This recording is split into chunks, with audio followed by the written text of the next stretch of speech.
Hi, everyone. My name is Dr. Krystal, and I'm owner of Becoming Chiropractic Health Ministry in Little Rock, Arkansas. And I am a nervous system focused pediatric, perinatal, and family chiropractor. And part of the pediatric experience, I'm ICPA certified through the ICPA. And I just wanted to come on here today and talk to you guys a little bit about why we're seeing so many challenges in kids these days with the chronic illnesses, the ADHD, the autism, um, why that's happening and go back through that a little bit. Let's see, and share my screen here. I don't particularly have a miracle story from chiropractic. A lot of chiropractors become chiropractors because they've had a miracle story for themselves or for their kids. I have not, thankfully, and I thankfully have two grown, healthy children. But I've also seen both sides of it. I used to be a pharmaceutical sales rep, so I did see the side of it where medication doesn't necessarily help that many people. Emergency medication is great, emergency medicine, they save your life. That's wonderful. But I just grew more and more into seeing how we were able to, sorry, I'm trying to share my screen here.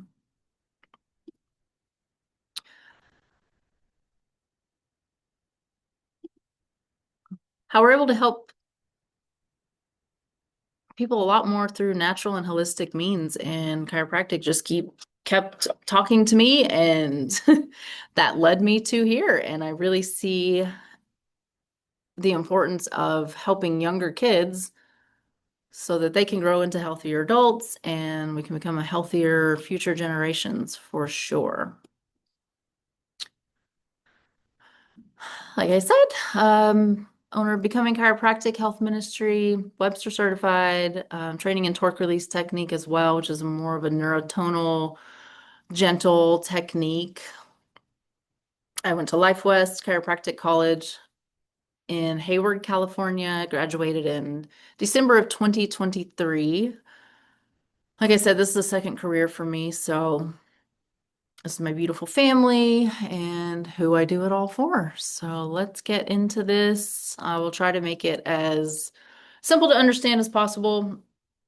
Not too nerdy, but might throw some big words out there. I know Dr. Devon has spoken to you guys before about the vagus nerve, which it pretty much controls the show. So here we go. So the perfect storm, what is that? Um, we call it that in the pediatric experience, and the pediatric chiropractic community may call it that as well. It's a sequence of events or a set of ingredients that, when you put it together step by step early in a child's life, it commonly creates the recipe and path to autism, ADHD, sensory processing disorder, and mostly all chronic illnesses in kids, asthma, allergies, depression, a whole entire host of things. And parents really, they say say you have options, and that's really only three, but you've got traditional medicine, which is going to include medications and therapies such as OT, PT, which those are great and all, but they definitely don't get down to the neurological base of that, which chiropractic does. Or you can do functional medicine. But again, that's still an outside in approach as opposed to getting to the root cause, which only chiropractic can do that. So this video, so I'll have you watch this short video here.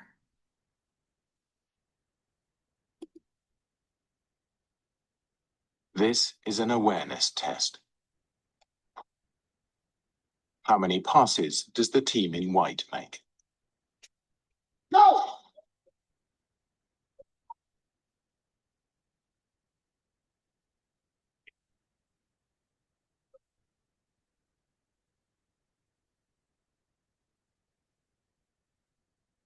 The answer is 13. But did you see the moonwalking bear?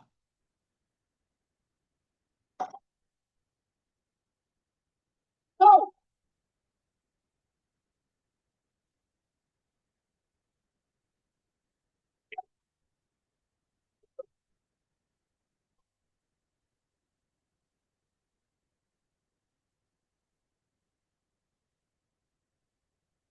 this just points out that it's easy to miss something that you're not looking for. I'm sure some of you guys may have seen this before, maybe you haven't, but if we don't know what we're looking for when it comes to taking care of sickness, especially in anybody, it's easy to miss. If you're not looking for something, you're not going to find it. And so, what is the perfect storm? And these are the sequence of stressors that can lead to chronic illnesses. So the first one we want to look at is the pregnancy stress and fertility challenges. That comes with a lot of mental, emotional, physical stress during pregnancy. And when this happens, we can't necessarily go back and change it. But if we see the baby soon enough, we can move forward and fix it. Because the umbilical cord transmits everything to the baby, and that includes emotions, toxins, everything goes from mom to baby. And then we're looking at medical interventions during labor and delivery.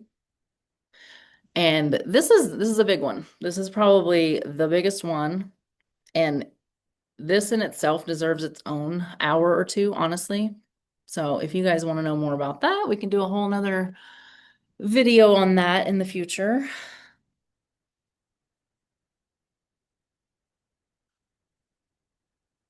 Because with the medical intervention, you've got forceps, you've got vacuum extractions, C-sections, and what do they tell you about a newborn baby? You're supposed to support and hold its head because they're fragile and they haven't developed the muscles and stability yet. But again, think about a forceps, a vacuum extraction. I know it sounds intense and it is, but they're pulling, they're yanking, they're twisting. And that's going to cause damage and injury at that upper cervical region, which is where that vagus nerve sits. And babies come out, they've got a brachial plexus or shoulder dystocia. They've got injuries at that upper cervical area. So what happens then? They move into a stressed, colicky, constipated baby. And because the pediatricians don't know what else to call it. I mean, colic isn't necessarily a diagnosis, more so than a set of symptoms and a stuck nervous system that's not functioning properly. It can't turn itself off. And what do most pediatricians say? They're going to say that they will grow out of it. And they don't necessarily grow out of it, but they grow into a school age kid that has allergies, anxiety, ADHD, autism, seizures, depression. And that colic diagnosis at infancy turns into that ADHD or other diagnosis at school age because they don't know what else to call it there either. And then diagnosing all of these is they don't have a neurological exam to necessarily diagnose this. It's pretty much a sheet of paper with behaviors that they do check boxes on. And they're not checking the nervous system. They're not looking at the history. They're not going back to the pregnancy stress. They're not looking at the birth trauma or the toxins that they've told you are good for your child. And these kids are often sick all the time too, because that's what that delicate area that was messed up from the beginning, that controls the ears, the drainage, the nose and throat, that controls the lymphatics. And we're supposed to drain properly. We're supposed to drain from the top to the bottom. And these kids, they're stuck because there's so much tension at that upper cervical area that they are stuck and they're clogged. And so if the teeth start coming in and the fluid builds up and these eustachian tubes aren't draining properly, they get sick.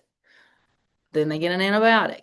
And then this wreaks havoc to the gut. And then they have allergies. And then they're put on a steroid or a nebulizer. So you can see where this cascade of events is going.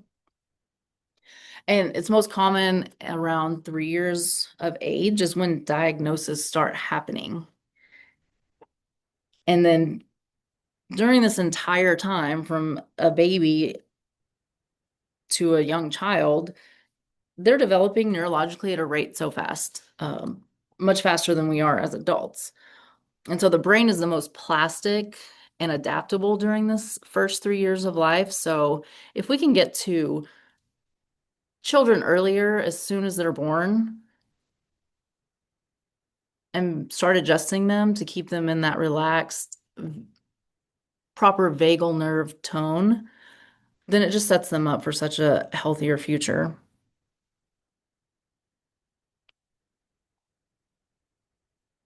And we can see what happens with getting a diagnosis later is that the cause has been there the entire time. But now we have to work backwards to move forward with a lot of these kids. And there are parents who have tried it all. A lot of parents have tried, once they have the sick kid, they're trying the diet, they're trying the gluten-free, the dairy-free, they've done essential oils, they've done detoxes. But the neurology and the nervous system rules all. And you can do all of those things, but if you're not affecting the central nervous system, the autonomic nervous system, then you're not going to make a lot of changes because the gut didn't get wrecked until the nervous system did first. The immune system doesn't get wrecked until the nervous system does first.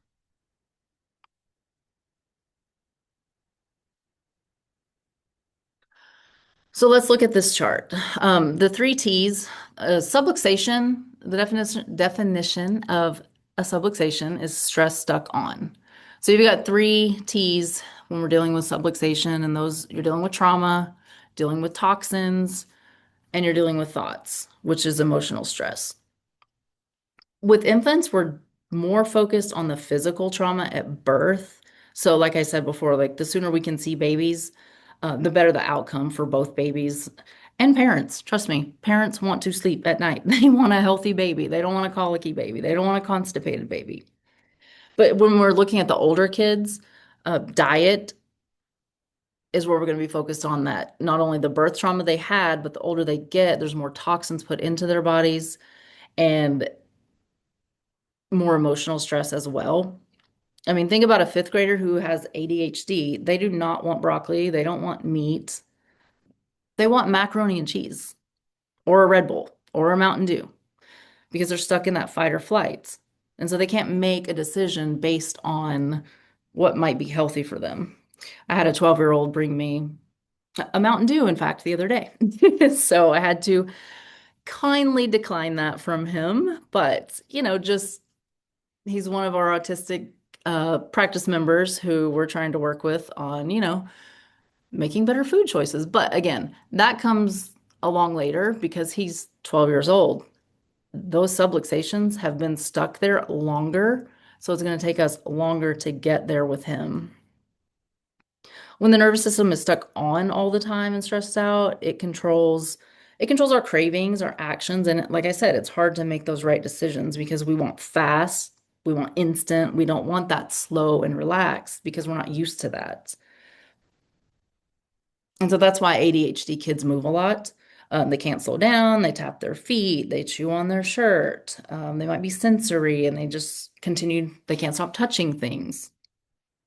So when you're in fight and flight, excuse me, when you're in fight or flight, you're doing these things to try and get out of it. It's kind of like a never-ending cycle. But you can't get out of it. But then the MDs, they just want to cover it up with medication, which just causes a disconnection from reality. So there's more on that as well.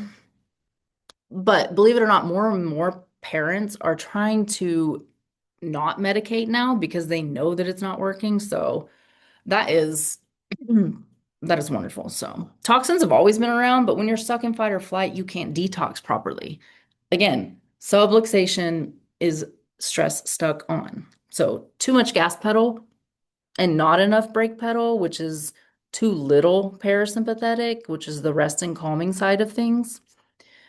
That's the famous vagus nerve. And it is in charge of sleep, digestion, slowing down your heart rate, and all the good things that we do want from that. The majority of the vagus nerve goes to our sensory and emotional system. So 85% of that vagus nerve function is sensory. So this is going to help tell you whether or not you're safe, like whether or not someone is safe for you or they may be a threat to you. Because again, we want to be able to run from a tiger when we need to, but we don't want to be stuck there. And that's why, again, it controls the sensory, the vagus nerve controls the sensory input. So that's why some kids can't tolerate certain clothes or the way they feel in their skin because they're not getting that right input. So again, vagus nerve controlling tactile sense, emotional sense, and behaviors as well. That's why when parents start using behavioral rewards, like if you're good today, I'll give you this. Kids stuck in sympathetic dominance can't make a conscious decision to just behave better because they're locked into that fight or flight. In fact, I think in the 1950s, autism was labeled the locked-in syndrome.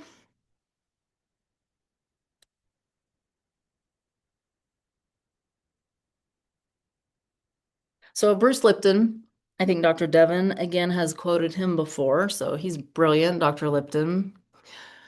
Defines the nervous system as the function of the nervous system is to perceive the environment and coordinate the behavior of all other cells. So if subluxation is stress stuck on, that subluxation alters perception. And so altered perception equals altered function. So the most important system to develop for a child, what we develop first is the motor system. Movement. We have to move. Babies have to move. That's why swaddling, that's another big topic. Probably not the best. Not probably. It's not the best. Babies need to move. Babies need to integrate that Moro reflex. That's how they develop, is through movement. So if they're not able to move properly, it's going to alter that perception. So which in I think the last couple of years, the CDC has changed the motor development milestones, which again, they're just kind of sweeping that perfect storm under the rug because they don't want to take responsibility for it and they don't know how to do anything about it. But that's what we're for. So again, the first thing that gets altered with the subluxation is the motor system. The brainstem and the cerebellum control all of our motor functions. And what PTs and OTs will do is say that they have low tone. And that's not wrong, but their method is by increasing the movement, which would equal more stimulation to the brain. It will build up that tone and catch up. Again, they're not wrong, but what happens is if there's low tone, hypotonia up high or down below, there has to be a high tone somewhere else first. And that is usually in that upper cervical area where that birth trauma happened. And with subluxation, the entire neurospinal structure goes into a state of protection because of that injury. So God designed us so that our brainstem, spinal cord, spinal nerves are housed in the most protective layer of our bones. In a most protective layer of bones possible. So God knew that these would be our most important life-creating components. So that's why you protect them with the bones that are sutured together, like the skull, or linked together in the spine through the facet joints and the vertebrae. Sorry, excuse me. So the tone from the spinal cord and the cerebellum, which is the central nervous system, it's like an electrical circuit. So the nerves go to the lights, the brain, kind of like a dimmer switch. And if there's too much tension or tone, it's going to blow that fuse and it goes into fight or flight. Subluxation. So you should all know what a subluxation is by the end of this video. So no PT, no OT, no speech language therapist, no pediatrician. Those are all great. And we do work in conjunction with them. They're great at helping them, the OT, PT, speech language therapists. But nobody assesses the nerve or looks at that birth trauma or the history and then says that we have hypertonicity in the spine and the nervous system.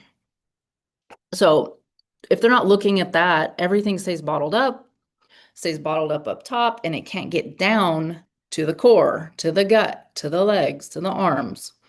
So that low tone is preventing movements. So the low tone is the issue, but it starts up high with high tone first. So this just messes with all of these below motor, gut, immune, speech, social, all of that.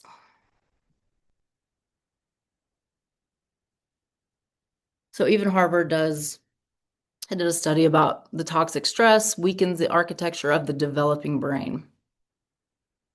Can read that.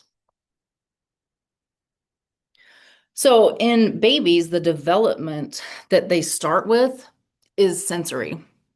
You can see on this slide, it has the in utero, first year of life, so much development is happening, but it happens sequentially.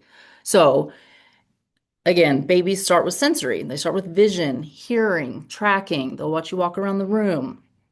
And so this is their perceiving and coordinating.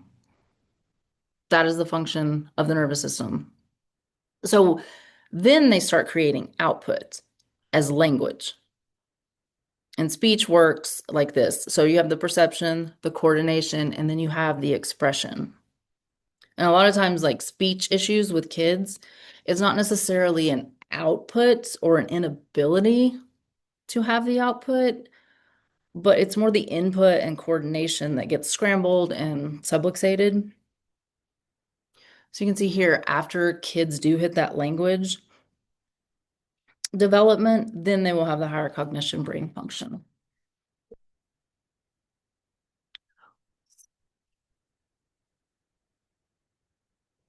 So the first things there's three things babies need to do. We need to eat, sleep, and poop. And if you or a child, if they're doing these three things, then your nervous system is able to go into that sensory language, cognition, that normal developmental cycle. So say you get a 16-year-old that has some neurological challenges, in that first week, when you start adjusting them, they're finally going to start sleeping better. They're no longer constipated like they have been for 16 years. And we know they're healing. And then that emotional stability and that focus, that's what's going to come online next. So it has to happen in a sequential order. Again, three things need to be doing: eat, sleep, and poop. Trust me, there's a lot of talk about poop and sleep in my office. And I'm sure as any pediatric chiropractic office, that is the case. So, but I love it. So, but we have to get the basics functioning properly in order to get to that next higher functioning level. Because we'll get families coming in and they want their kid, they might be nonverbal, and then they want their kid to talk. But again, if they were never doing certain things first, we have to work backwards. That speech will come along later.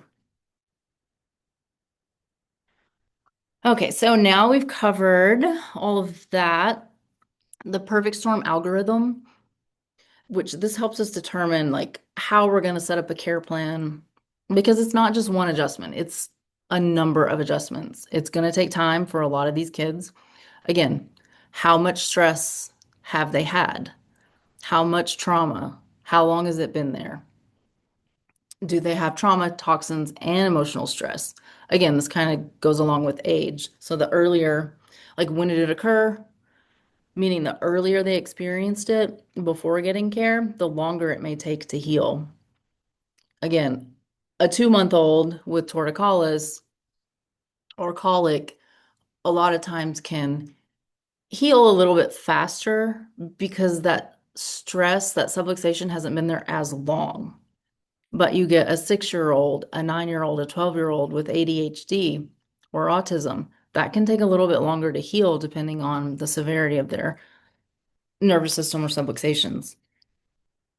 Again, this just helps us determine how much care and for how long to help restore that neurological balance, because we are restoring it. We're unwinding it and then we're restoring it. So again, you should learn this at least. The subluxation is stress stuck on. So I'm going to go over, let's see, I'm just going to do the 5Ds today. I'll go over these rather quickly and simply. And these are the neurophysiological and neurological elements that we need to find in your kid. So we need to find it. We need to find out what's going on. We need to measure it, quantify it, and be able to target it so that we can adjust it, know when and where to adjust and how to adjust. And we actually use the CLA Insight scans to find these. We do the HRV, which is heart rate variability. We do the EMG, which is electromyography, deep muscle activity, and then the thermal, which is a thermal rolling. So number one, we have dyskinesia, which is kinesiology movement. So you've got dyskinesia, which is abnormal movement. So 1/3 of input to the brain is in the upper cervical neck area, and 60% of it is in the spine. So if you've got improper movement in your spine, then all of that input to the brain, things get jammed up and stuck. So if we're not getting movement from our neck, which again, 1/3 of that input to the brain is in the upper neck area. And what sits next to the upper cervical area is your jaw. And there's a lot of stimulus in that area too. And so this is why kids grind their teeth, clench their jaw, or have their tonsils and adenoids removed. So again, stuck movement, you're going to move in other ways. You're going to move all the time. You're going to tap your feet. You're going to touch, chew, all of those movements just to get input to your body. So dyskinesia, abnormal movement, starts the challenge, which then leads to disafferentation. So this is abnormal sensory input and abnormal perception, which we talked about before. And then you have dysautonomia. So that's the gas versus brake pedal. And we measure this with the HRV. So this is the measurement of your heart rate variability, and that's going to give us a overall view, like a global view of your nervous system, like how well are you balancing? How well are you able to get into fight or flight and then get out of it and relax? And then we have dysfunction, which this is where everything starts to break down and not work so well. So this is interference of optimal function of all the other system. Again, starts with motor, works its way down to gut, immune, all those things we talked about before. And then that leads to dysphonesis, which is abnormal energy output. And so what this will look like, we use EMG to read this one, the electromyography. So you will have abnormal symmetry and abnormal patterns. And you can really see with this where that stress is stuck on in kids. It'll often show up a lot of times in that cervical thoracic junction or the TL junction, which is the thoracolumbar junction. And so this is really where you can tell, you need to tell your child maybe, hey, you really need to sleep tonight because you might need some sleep, but they can't necessarily help it. So, and you can't either because you didn't know about nervous system chiropractic care. So anyways, we'll get you there. So this is a video of a C-section. I'm not going to play it today. I can't even get my husband to watch this one, and he's a chiropractor, so. But I'm not going to play it today, but it is very similar to the moonwalking bear video, that it's easy to miss something that you're not looking for. In this video, the doctors are, they're talking, they're whistling, they're singing, and it's kind of disturbing. The next slide is the child being pulled out. So if you don't want to see that, you might want to not look, but I'm going to show that. So here, it's easy to miss something you're not looking for. You can see they're pulling on the neck, on the shoulders, on that brachial plexus. And You can't tell me that that doesn't cause harm on those delicate nervous system in that upper cervical area and even down below.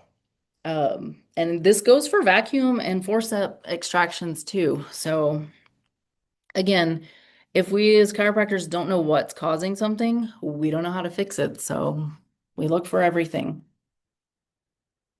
And I'm not saying that this always happens, um, but more than likely, if someone was pulled out in this manner, they're going to have some sort of neurological issue. Um, doesn't always happen that way, but with the increase in cesarean sections, I mean, this slide here is in 2012, so it's even outdated. But even if a child didn't have this type of extraction, they're still going to have some challenges, or they can as well. But let's see. And then I just want to say too that as chiropractors, we don't do the healing, but we just find and we remove the subluxation. And the nervous system does the healing because God designed the nervous system to heal. That's why it's so plastic and has the ability to heal and over time and with repetition. So we don't diagnose, we don't treat anything. We just remove the interference so that your body can function how it's supposed to. Let's see. Here are a couple of research papers if you guys are into that. I'm not going to go over much of those. I can send you, here's all the research that's been done, science. If you would like that, please let me know.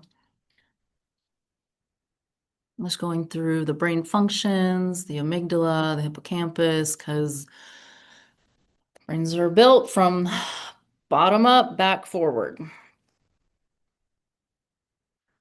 So again, gas versus brake pedal, as Dr. Devon has quoted Dr. Bruce Lipton before, you can't be in growth and protection at the same time. And in order to get kiddos better, we have to get them out of that fight or flight. And the way we measure that is through your central and autonomic nervous system is through the HRV.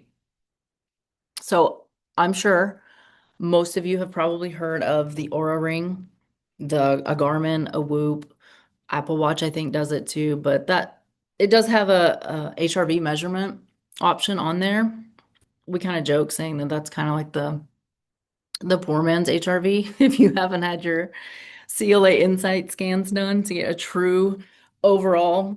Because again, you can measure it, but you're not necessarily doing anything about it by just measuring it, unless you are getting adjusted regularly by a chiropractor. But the HRV, it's an overall view of the function of your nervous system. Again, I said it before, how well can you run from a tiger and then recover to rest and digest? Because we want you to be able to do that, but we don't want to live there. And then kids with sensory processing disorders, they have little to no vagus nerve activity. And then this is a paper going over that as well. See? Okay. So I'll just go over a couple of cases that I've had here in my office so far. We are a fairly new office, but as God would have it, I'm pretty sure all of my practice members so far are perfect storm. They are all perfect storm kiddos, and I love it. We've only been open since early May. This is one of our first little guys that came in. This is little Colt, and he came in at around 12 weeks, which is very common. They'll come in, they might be okay at birth, depending on how the birth was, but then start developing some sort of torticollis or colic later on. We get a lot of kids around that 6 month age because that's really from that 4 to 7 month windows when their motor system is really developing and parents start noticing some issues then. But little Colt came in at about 12 weeks old and he was born at 37 weeks and he was a vacuum extraction. You can see the shape of his head. On the right side of his head, it was very flat. The hair was gone on that side. I believe I had already adjusted him in this, but he would not turn to the left. But as soon as I think I adjusted sacrum that day, and he immediately turned to the left, and his mom was in shock. I mean, it was great, but she actually wanted to leave the room because she thought that I was going to adjust his neck. And I'm like, oh my gosh, no, that is not how we adjust babies.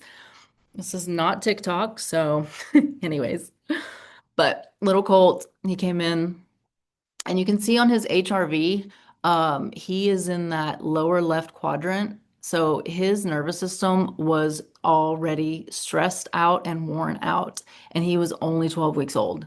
He was vacuum. That's a lot of pulling and twisting on his nervous system. You can see on his thermal scans on the far right, there's a lot of blue. We don't take EMGs on infants because they're not walking, so they have to be ambulatory to do that.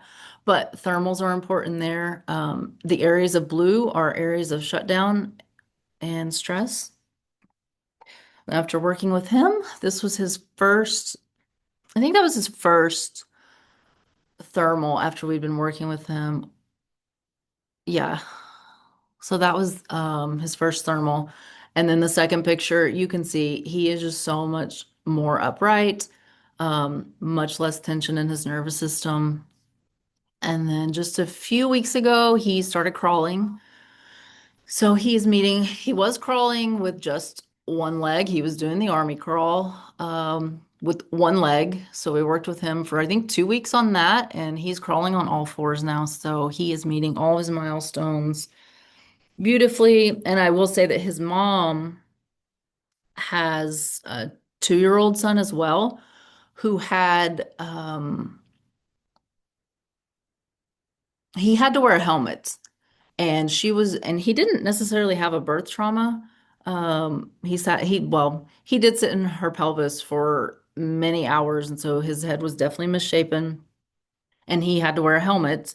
And mom was trying to do everything to prevent that with little Colt here. So he's doing great. And we want to continue working with him, make sure he's meeting all of those milestones. And then this little girl right here, Miss Eleanor, I did not put her scans up, but you can imagine what those look like as well. She was, so she had a rough start as well. She was positioned in utero, ROA the majority of the time, which ideal is LOA.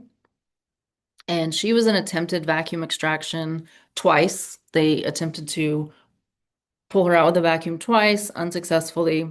So she is already having a lot of stress, but you can see here a lot of tension, and she was not happy in any other position. She hated tummy time.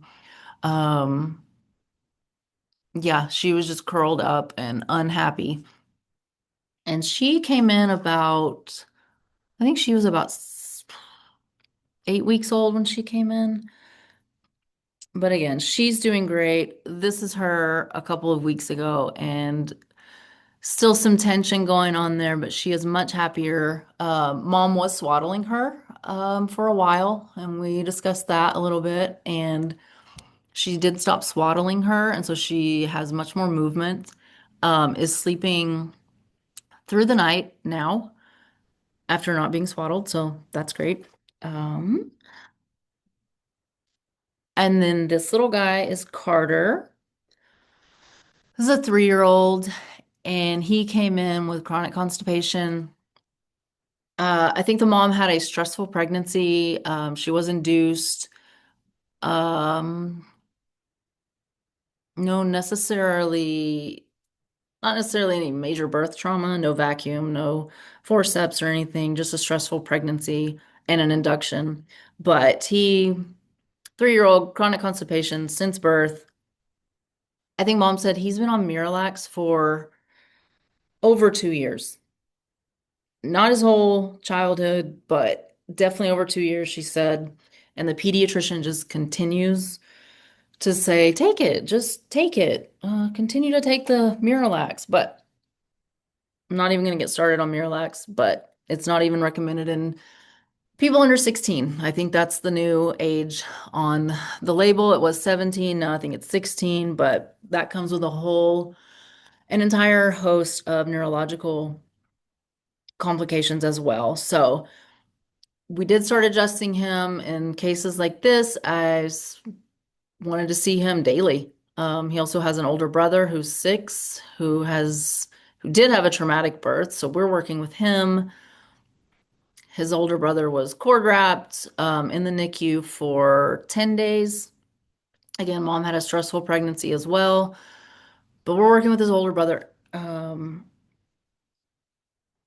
Carter here, we did start adjusting him every day for a week, 4 times the first week, 4 times the second week. Anyways, the first week, he pooped after his first adjustment. He hadn't pooped in 10 days. So he was pooping like maybe once every 7 to 10 days at that point. Pooped after his first day, pooped every day that week. I think on that Friday of his first week of caring for him, mom said he pooped for 12 hours, which was insane. But anyways, I was happy for her slash sorry, mom. But anyways, he was feeling much better. He did go back to what his body knew. He went back to that chaos and he stopped pooping again, or he started pooping less frequently again. But we did get him, just continue to work with him, remove those subluxations, and he is pooping regularly now. Excuse me, regularly now. And he's not taking Miralax anymore, thankfully. So, but we do have some work to do with him to offset any of those neurological complications that Miralax might have on him. So, anyways, I hope this was helpful. I hope you guys learned something today. Here are the categories of the perfect storm, and like these aren't my scans, but these are examples of scans and what you might see in certain kids. Um, on the left, you have what we call a drunken bull. So that's going to be your more autistic type presentation where they're more shut down. You can see those black lines on the bottom and closer together. There's some yellow in that top area, the top scan. Yellow is usually areas of shutdown. Um, and then this raging bull, that's going to be your classic ADHD. And then a lot of people ask, how long does it take? Again, like we talked about before, it just depends. How long has that stress been there? How long have those subluxations been there?